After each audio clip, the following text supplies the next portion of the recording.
আসসালামু আলাইকুম রহমতুল্লাহি অবরকাতুহু।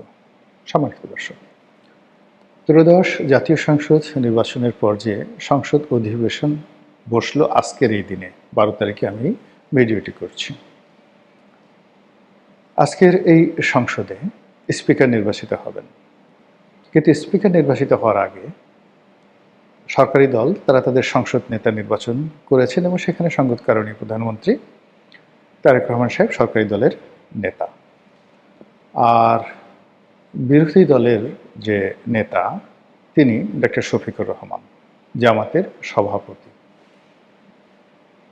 আমি আজকের এই দিন থেকে মানে ওনাকে আসলে জামাতের সভাপতি বলবো, জামাত ইসলামের সভাপতি বলবো। আমির শব্দটি আমি ব্যবহার করব না ব্যক্তিগতভাবে। আমির বলতেই মনে হচ্ছে যে তিনি আমাদের থেকে আলাদা। আমিরুল মোমিনিন মানে আমাদের সবার নেতা, আমাদের সবার বস, আমাদের সবার সাথে অভিজাত, ইত্যাদি ইত্যাদি অনেক কিছু। Not like that. তিনি জনগণের নেতা, তিনি জামাতের সভাপতি।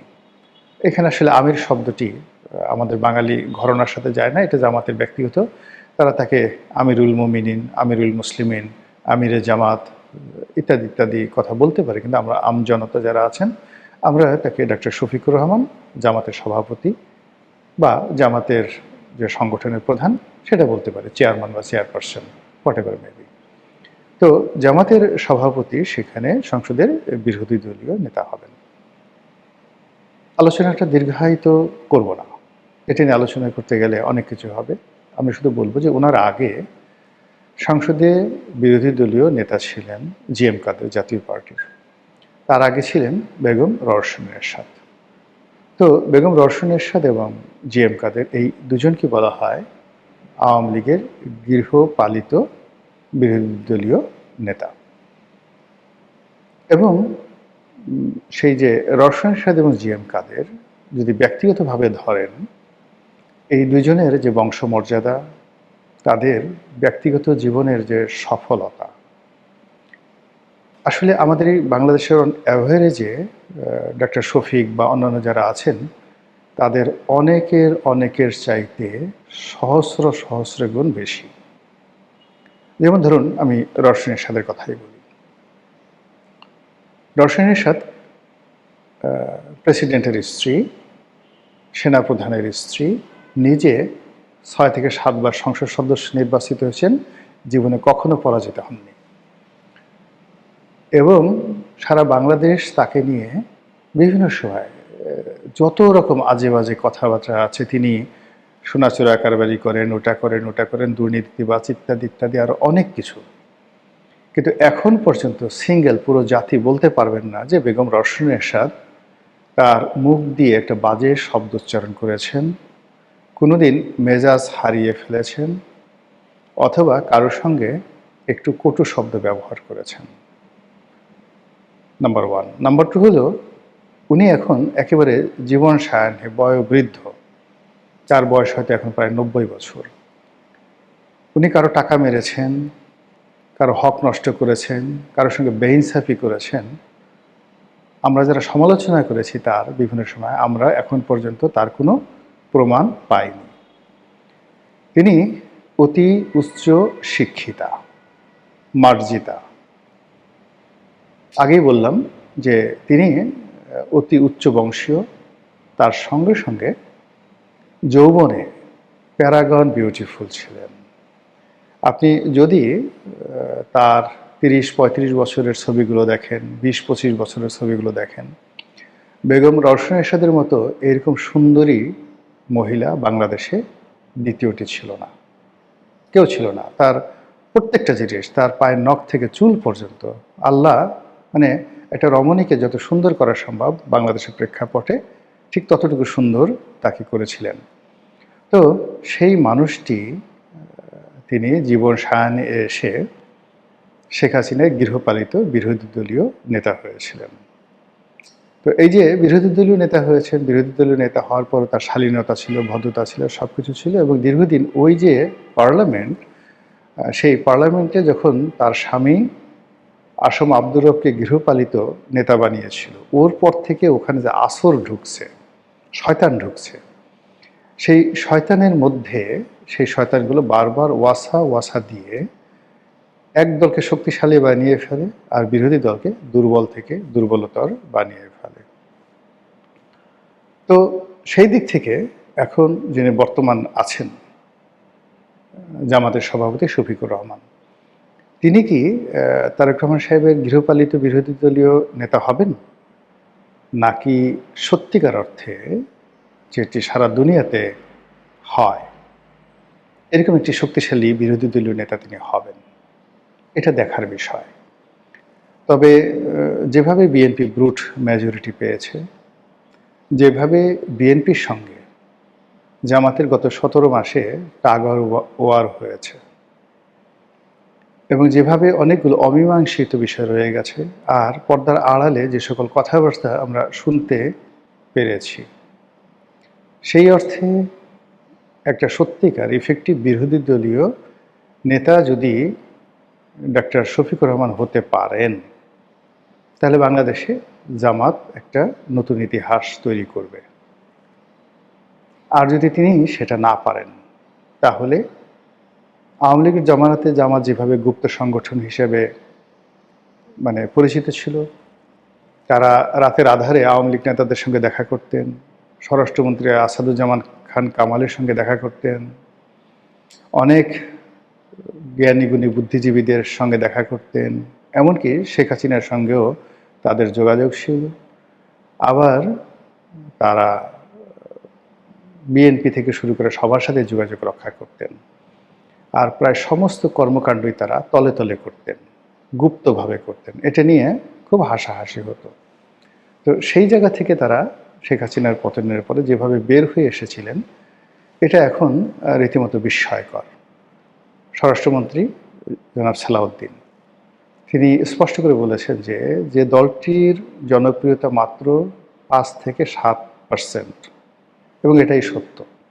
বাংলাদেশে এখনো পর্যন্ত জামাতের যে জনপ্রিয়তা সেটা শতকরা 5 ভাগ থেকে 7 ভাগের বেশি নয়। তো এই যে 5 থেকে 7 ভাগ, তাও আবার গুপ্ত। যদি প্রকাশ্যে বলা হয় যে আমরা জামাত করি, সেক্ষেত্রে 2% হবে, বাকি 3% গুপ্ত। তারা গোপনে গোপনে জামাত করে আর প্রকাশ্যে হয়তো চুপচাপ থাকে, মাদ্রাসার শিক্ষকতা করে, অথবা অনেকে বিএনপি করে, অনেকে আওয়ামী লীগ করে, এরকম হতে পারে। তো সেই দলটি গত 17 মাস দেশ পরিচালনা করার জন্য গুরুত্বপূর্ণ ভূমিকা পালন করেছে। তারপর ডক্টর মোহাম্মদ ইউনূসের উপর প্রভাব বিস্তার করেছে। এরপরে ম্যাটিকুলাস ডিজাইনের অধীনে ক্ষমতা আসার জন্য প্রাণান্ত চেষ্টা করেছে। এটা জনাব সালাউদ্দিন সাহেব এটা মানতেই পারছেন না। হাউ ইট ইজ পসিবল, এটা কী করে সম্ভব? কাজেই তারা বলছেন, বিএনপি বলছে এবং সালাউদ্দিন সাহেব বলছে যে জামাতের ক্ষমতায় যাওয়ার যে স্বপ্ন, এটা ছিল রীতিমতো দুঃস্বপ্ন, উচ্চাভিলাষও নয়। তো এই যে জামাতকে আন্ডারমাইন করা এবং জামাতকে জামাতের জায়গায় নামিয়ে আনা, এবং তারেক রহমান সাহেব নিজেও বাংলাদেশে এসে বারবার জামাতকে গুপ্ত সংগঠন বলে টিটকারি করেছেন, এবং গত 17 মাসে জামাতের প্রতি যে আনুগত্য দেখানো হয়েছে বিভিন্ন মহল থেকে, আর বিএনপির পক্ষ থেকে যে তোয়াজ এবং তদবির করা হয়েছে, আজকের দিনের পর থেকে সেটা আর দেখানো হবে না। বিএনপি কঠোর হবে, নেতাকর্মীরা ধৈর্য হারিয়ে ফেলবে, এবং এটা খুব দ্রুত ঘটতে থাকবে। আগামী 1-1.5 মাসের মধ্যে এই ঘটনাগুলো টেকনাফ থেকে তেঁতুলিয়া পর্যন্ত ঘটতে থাকবে। সেই অর্থে জামাতকে আবার গুপ্ত হয়ে যেতে হবে, অথবা জামাতকে রাজপথে সেই আওয়ামী লীগের মতো শক্তিমত্তা নিয়ে দাঁড়াতে হবে। কিন্তু পার্লামেন্টে তারা সত্যিকার অর্থে যদি সরকারি দল না চায়, এখন ওই যে বললাম যে পার্লামেন্টের মধ্যে ভূত ঢুকে গেছে, আর শুরু থেকে পার্লামেন্টে এখন এমন কিছু কাজকর্ম হচ্ছে, যেমন দেখা গেল যে একটা সময় আল্লাহু আকবার স্পিকারের পেছনে একটা যে কালেমা, এই প্রথম তারেক রহমান সাহেব সেটা স্থাপন করেছেন। এখন এটা মূলত আসলে ধর্মভিত্তিক রাজনীতির যে একটা সূচনা, মানুষের আবেগ নিয়ে খেলা। এর বাইরে লা ইলাহা ইল্লাল্লাহু মুহাম্মাদুর রাসূলুল্লাহ এটা স্পিকারের পেছনে থাকার যে কোনো বরকত ওই পার্লামেন্টের উপরে আসবে বা অন্য কোনো কিছু আসবে, এটা আমার কাছে মনে হচ্ছে না। বরং ওখানে যদি এরকম থাকতো লা হাওলা ওয়ালা কুওয়াতা ইল্লা বিল্লাহ বা আস্তাগফিরুল্লাহ থাকতো, বা শয়তান তাড়ানোর যে দোয়া আছে সেই দোয়াগুলো যদি সংসদের চারিদিকে থাকতো, তাহলে সেটা হয়তো তুলনামূলকভাবে ভালো হতো। তো যাই হোক, এখন ওই যে পার্লামেন্টের মধ্যে যারা সরকারি দল থাকেন, যাদের ব্রুট মেজরিটি থাকে, তারা বাংলাদেশে ইতিপূর্বে যে কাজগুলো করেছেন সেই কাজগুলো আগামীতে বিএনপির দ্বারা হওয়ার সম্ভাবনা 99.99%। যদি সেই কাজগুলো বিএনপি না করে তাহলে বিএনপি অমরত্ব লাভ করবে।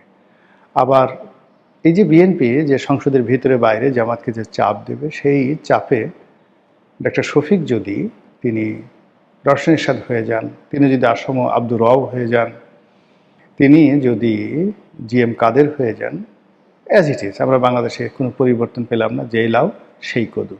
বরং সেক্ষেত্রে জামাতের মতো একটা দল, শফিক সাহেবের মতো একজন বয়োবৃদ্ধ মানুষ, তিনি যদি সেই গৃহপালিত বিরোধী দলের নেতার পরিচিত হতে থাকেন, তাহলে জামাতের রাজনীতিও কিন্তু শেষ হয়ে যাবে। বোঝার চেষ্টা করুন যে জাতীয় পার্টি আজ এখন একটি মানে এমন একটা দল, যা শুধু এমন একটা দল, অতীতে যারাই গৃহপালিত হয়েছে তারা শেষ হয়ে গেছে, তাদের আর কোনো অস্তিত্ব এই বাংলাদেশে থাকেনি। যে কোনো কারণে অনেক এখানে ইকুয়েশন রয়েছে, যে ইকুয়েশনের কারণে বিএনপি ক্ষমতায় ফিরে এসেছে। কিন্তু ক্ষমতায় যদি তাদের টিকে থাকতে হয়, তাহলে তাদেরকে 3টা ভাগে 3 মাস এক ধরনের কাজ করতে হবে, 6 মাস এক ধরনের কাজ করতে হবে, আগামী 1 বছর এক ধরনের কাজ করতে হবে, এবং মোটামুটি ধরে নেওয়া হয় যে 2 বছর যদি তারা টিকে যান, তাহলে ধরে নিতে হবে যে এই সরকারটি পরবর্তী নির্বাচন পর্যন্ত তাদের কার্যক্রম চালিয়ে নিতে পারবে। কিন্তু সরকার যদি ভুল করতে থাকেন, একের পর এক ভুল করতে থাকেন, তাহলে মানুষ 3 মাসও সময় দেবে না সরকারকে। এর কারণ হলো আমাদের যে রাজপথ এখনও উত্তপ্ত হয়ে আছে। এই রাজপথ থেকে এখনও রক্তের এবং বারুদের গন্ধ আসছে।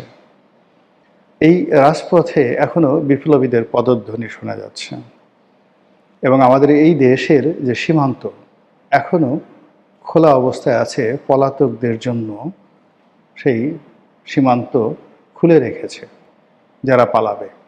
তো এরকম একটা প্রাকৃতিক পরিবেশে যে সকল ছিদ্র রয়েছে, সীমান্তের ছিদ্র রয়েছে, প্রকৃতির যে সকল দুর্বলতা রয়েছে, যে সকল উপলক্ষ রয়েছে, প্রত্যেকটা জিনিস সরকার এবং বিরোধী দল যদি মোকাবেলা করতে পারে ঈমান দ্বারা, ইয়াকিন দ্বারা, সত্যতা দ্বারা, ন্যায়পরায়ণতা দ্বারা, কোরআনিক বা ধর্মীয় বিধিবিধানের যে নীতি নৈতিকতা আছে, অন্তর থেকে যেটি হওয়া উচিত, হিন্দু ধর্ম, বৌদ্ধ ধর্ম, খ্রিস্টান ধর্ম, যে যার ধর্ম মতো এই জিনিসগুলো যদি ন্যায়পরায়ণতার সাথে করে, হয়তো ওই সংসদে বরকত আসবে।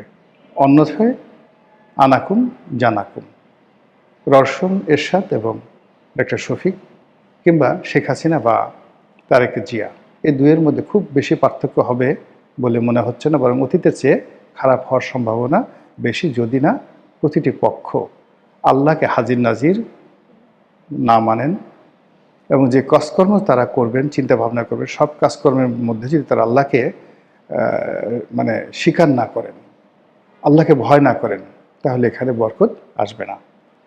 মহান আল্লাহ আমাদের সবাইকে হেদায়েত দান করুন এবং হেফাজত করুন। আসসালামু আলাইকুম ওয়া রাহমাতুল্লাহি ওয়া বারাকাতুহু।